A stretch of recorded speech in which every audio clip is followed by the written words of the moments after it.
সিরিয়ার জামালকা একসময়ের জমজমাট শহরতলি, যা সিরিয়ার দামেস্কের পূর্বাঞ্চলের ঘৌতার অন্তর্ভুক্ত, যা আজ ধ্বংসস্তূপের স্তব্ধ সাক্ষী। বছরের পর বছর যুদ্ধের ধাক্কায় বিরান হয়ে পড়েছে শহরটি।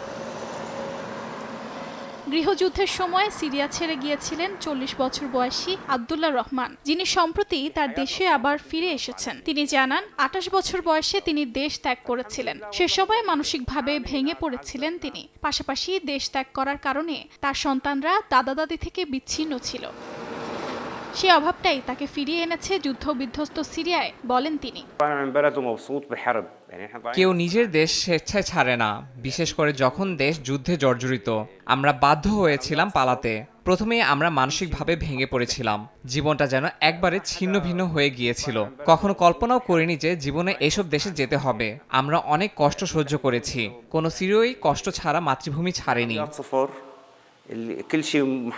সিরিয়ায় ফেরত এসে বর্তমানে আব্দুল্লাহ রহমান একটি স্থায়ী চাকরির খোঁজে রয়েছেন। তার মতো হাজারো সিরীয় ধ্বংসস্তূপের মাঝে খুঁজছেন স্বস্তি, সম্মান ও ভবিষ্যতের আশা। অর্জিতা শেহজিন, সময় সংবাদ।